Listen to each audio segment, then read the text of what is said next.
Graças a Deus, Ebenezer, até aqui nos ajudou o Senhor, porque nós confiamos nele, nós cremos nele, ele continuará cuidando de nós, de cada detalhe. A nossa confiança, a nossa esperança está no Senhor, ele é todo-poderoso, aquele que era, que é e sempre será o nosso refúgio, a nossa fortaleza, o nosso escudo, a nossa esperança está no Senhor. Eu abençoo você, a tua casa, a tua família, portas se abrem, milagres aconteçam. Eu declaro isso sobre a tua vida em nome de Jesus. Tome posse, amém? Glória a Deus, os anjos acampam aí e creia na promessa do Senhor. Grandes coisas Deus tem para fazer na tua vida e vai fazer em nome de Jesus, creia.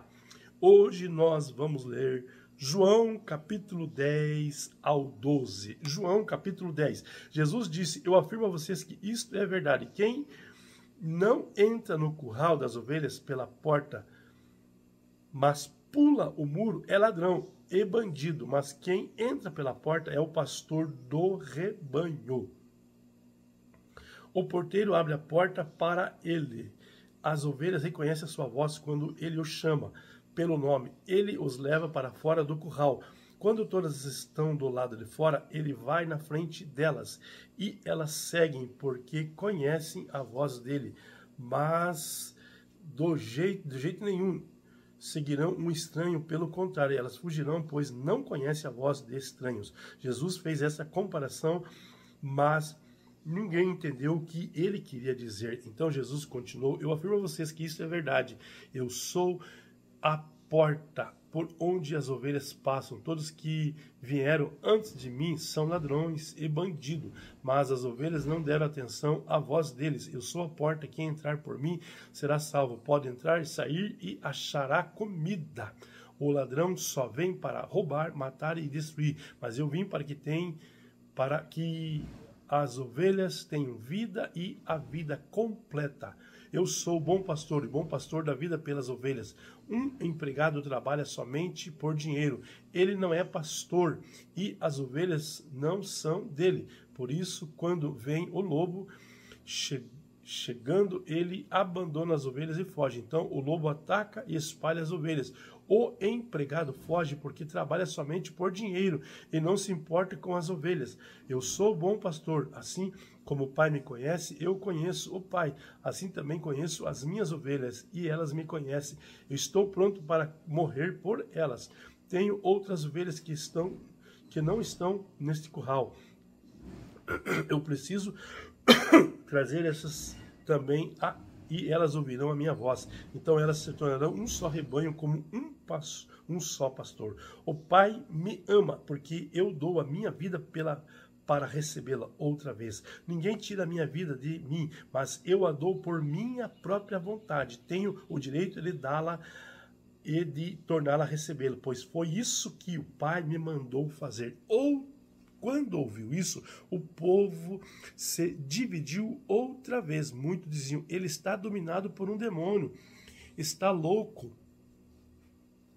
Por que é que vocês escutam o que ele diz? Outros afirmavam, quem está dominado por um demônio não fala assim. Será que um demônio pode dar vistas ao cego? Era inverno e em Jerusalém estava comemorando a festa da dedicação. Jesus estava andando pelo pátio do templo perto da entrada chamada Alpendre de Salomão. Então o povo se ajuntou em volta dele e perguntou, até quando vocês vão nos deixar na dúvida? Digam com franqueza, você é ou não é o Messias? Jesus respondeu, eu já disse, mas vocês não acreditaram.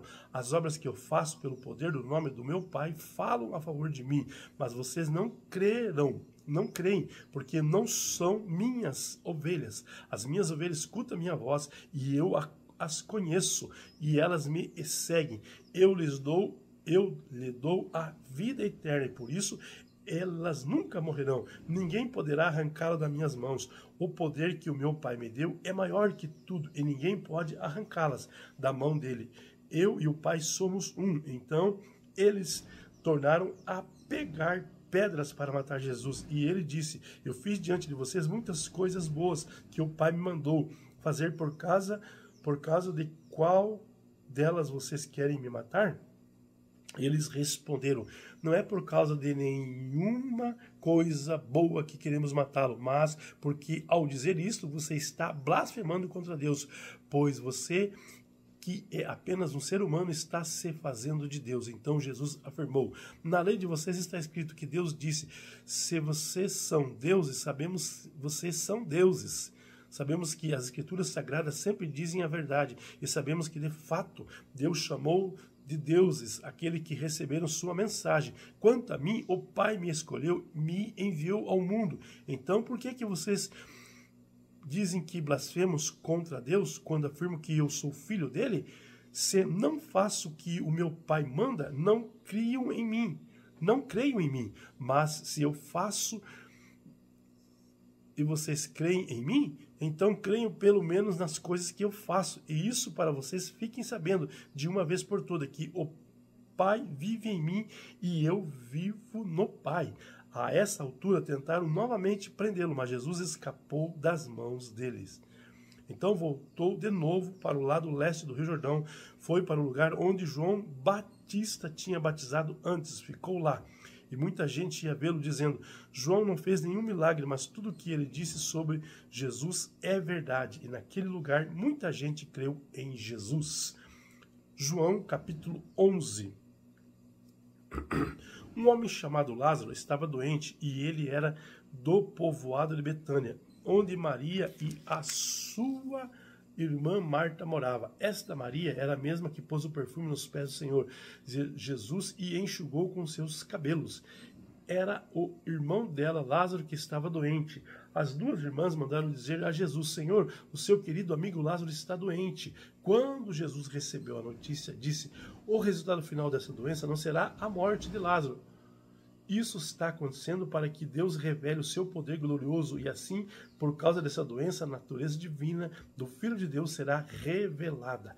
Jesus amava muito Marta e a sua irmã e também Lázaro. Porém, quando soube que Lázaro estava doente, ainda ficou 2 dias onde estava. Então disse aos seus discípulos: vamos voltar para a Judéia. Mas eles disseram: Mestre, faz tão pouco tempo que o povo de lá queria matá-lo a pedrada e o Senhor quer voltar? Jesus respondeu: por acaso o dia não tem 12 horas? Se alguém ainda anda de dia, não tropeça porque vê a luz do mundo, mas se anda na noite, tropeça porque nele não existe luz. Jesus disse isso e depois continuou: o nosso amigo Lázaro está dormindo, mas eu vou acordá-lo. O Senhor, se ele está dormindo, isso quer dizer que ele vai ficar bom, disseram eles. Mas o que Jesus queria dizer era que Lázaro estava morto, porém eles pensavam que ele estivesse falando do sono natural. Então Jesus disse claramente: Lázaro morreu, mas eu estou alegre por não ter estado lá com ele. Por isso vocês vão crer. Vamos até a casa dele. Então Tomé, chamado o Gêmeo, disse aos outros discípulos: vamos nós também, a fim de morrer com o mestre? Quando Jesus chegou, já fazia 4 dias que Lázaro havia sido sepultado. Betânia ficava menos de 3 quilômetros de Jerusalém, e muitas pessoas tinham vindo visitar Marta e Maria para o consolarem por causa da morte dos irmãos. Quando Marta soube que Jesus estava chegando, foi encontrar-se com ele. Porém, Maria ficou sentada em casa. Então Marta disse a Jesus: se o Senhor estivesse aqui, o meu irmão não teria morrido. Mas eu sei que, mesmo assim, Deus lhe dará tudo o que o Senhor pedir a ele. O seu irmão vai ressuscitar, disse Jesus. Marta respondeu: eu sei que ele vai ressuscitar no último dia. Então Jesus afirmou: eu sou a ressurreição e a vida. Quem crê em mim, ainda que morra, viverá. E quem vive e crê em mim, nunca morrerá. Você acredita nisso? Sim, Senhor, disse ele. Eu creio que o Senhor é o Messias, o Filho de Deus, que devia vir ao mundo. Depois de dizer isso, Marta foi, chamou Maria e sua irmã, ele disse em particular: o mestre chegou e está chamando você. Quando Maria ouviu isso, levantou-se depressa, foi encontrar-se com Jesus, pois ele não tinha chegado ao povoado, mas ainda estava no lugar onde Marta o havia encontrado. As pessoas que estavam na casa com Maria, consolando-a, viram que ela se levantou e saiu depressa. Então foram atrás dela, pois pensavam que ela ia ao túmulo para chorar ali. Maria chegou ao lugar onde Jesus estava e logo que viu, caiu aos pés dele e disse: se o Senhor estivesse aqui, o meu irmão não teria morrido. Jesus viu Maria chorando e viu as pessoas que estavam com ela chorando também. Então ficou muito comovido e aflito e perguntou: onde foi que vocês o sepultaram? Venham ver, Senhor. Responderam. Jesus chorou. Então as pessoas disseram: vejam como ele amava Lázaro. Mas algumas delas disseram: ele curou o cego, será que não poderia ter feito alguma coisa para que Lázaro não morresse?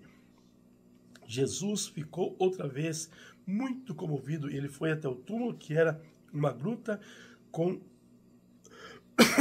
uma pedra colocada na entrada, e ordenou: tirem a pedra. Marta, a irmã de Lázaro, disse: Senhor, ele está cheirando mal, pois já faz 4 dias que foi sepultado. Jesus respondeu: eu não lhe disse que se vocês crer, você verá a revelação do poder glorioso de Deus? Então tiraram a pedra. Jesus olhou para o céu e disse: Pai, eu te agradeço porque me ouviste, e eu sei que sempre me ouves, mas eu estou dizendo isso por causa de toda essa gente que está aqui, para que eles creiam que tu me enviaste. Depois de dizer isto, gritou: Lázaro, venha para fora.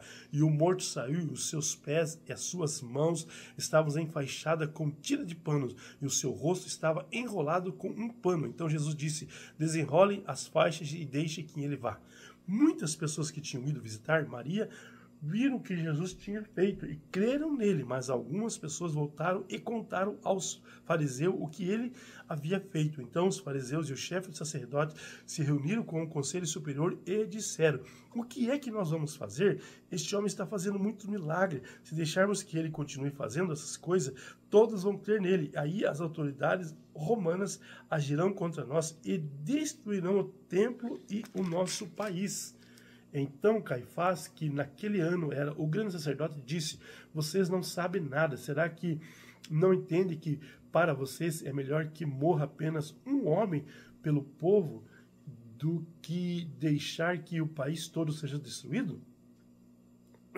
Naquele momento Caifás não estava falando por si mesmo, mas como ele era o grande sacerdote, naquele ano estava profetizando que Jesus ia morrer pela nação. Ele não somente pela nação, mas também para reunir em um só corpo todos os filhos de Deus, que estão espalhados por todas as partes.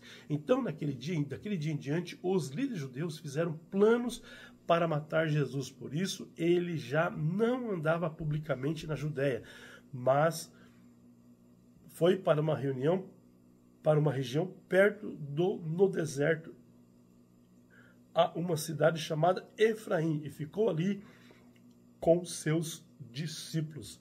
Faltava pouco tempo para a festa da Páscoa. Muitos judeus foram a Jerusalém antes da festa para tomar parte da cerimônia de purificação. Eles procuravam Jesus e no pátio do templo perguntavam uns aos outros: o que é que vocês acham? Será que ele vem à festa? Os chefes do sacerdote e os fariseus queriam prender Jesus. Por isso tinham dado ordem para que, se alguém soubesse, contasse onde ele estava. João capítulo 12. 6 dias antes da Páscoa, Jesus foi ao povoado de Betânia, onde morava Lázaro, a quem ele tinha ressuscitado. Prepararam ali um jantar para Jesus. Marta ajudava a servir Lázaro e era um dos que estava à mesa com ele. Então Maria pegou um frasco cheio de perfume muito caro, feito de nardo puro. Ela derramou o perfume nos pés de Jesus e enxugou com seus cabelos. E toda a casa ficou perfumada. Mas Judas Iscariotes, o discípulo que iam trair Jesus, disse: esse perfume vale mais de 300 moedas de prata, porque não foi vendido e o dinheiro dado aos pobres? Judas disse isso não porque tivesse pena dos pobres, mas porque era ladrão. Ele tomava conta da bolsa de dinheiro e costumava tirar do que punha nela. Então Jesus respondeu: deixe Maria em paz, que ela guarde isso para o dia do meu sepultamento. Os pobres estão sempre com vocês, mas eu não estarei sempre com vocês. Muitas pessoas ficaram sabendo que Jesus estava em Betânia, então foram até lá, não por causa dele, mas também para ver Lázaro, o homem que Jesus tinha ressuscitado. Então os chefes do sacerdote resolveram matar Lázaro também, pois por causa dele muitos judeus estavam abandonando os seus líderes e crendo em Jesus.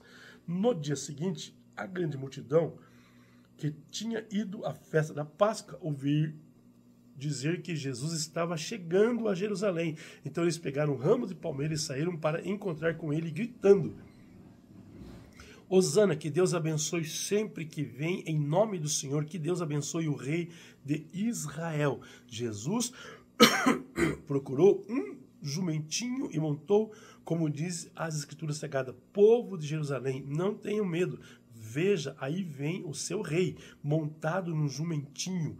Naquela ocasião, os discípulos não entenderam isso, mas depois de Jesus ter voltado para a presença gloriosa de Deus, eles lembraram que isso estava escrito a respeito dele e também que era isso que tinha acontecido.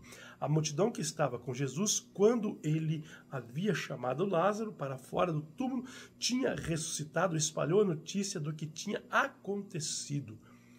E o povo foi encontrar-se com Jesus, pois ficou sabendo que ele tinha feito este milagre. Então os fariseus disseram uns aos outros: nós estamos conseguindo nada. Vejam, todos estão indo com ele. Entre o povo que tinha ido a Jerusalém para tomar parte da festa, estavam alguns não-judeus, e eles foram falar com Filipe, que era da cidade de Betsaida e da Galileia, e pediram: Senhor, queremos ver Jesus. Filipe foi dizer isto a André, e os dois foram falar com Jesus. Então eles responderam: chegou a hora de ser revelada a natureza divina do Filho do Homem. Eu afirmo a vocês que isto é verdade. Se um grão de trigo não for jogado na terra e não morrer, ele continuará a ser apenas um grão, mas se morrer, dará muito trigo. Quem ama a sua vida não terá a vida verdadeira, mas quem não se apega à sua vida neste mundo ganhará para sempre a vida verdadeira. Quem quiser me servir, siga-me, e onde eu estiver, ali também estará esse meu servo, e o meu Pai honrará todos os que me servem. Jesus continuou: agora estou sentindo uma grande aflição. O que é que vou dizer? Será que vou dizer: Pai, livra-me nesta hora de sofrimento? Não, pois foi para passar por esta hora que eu vim. Pai, revela a tua presença gloriosa. Então do céu veio uma voz que dizia: eu já a revelei e a revelarei de novo. A multidão que estava ali ouviu a voz e dizia que era um trovão.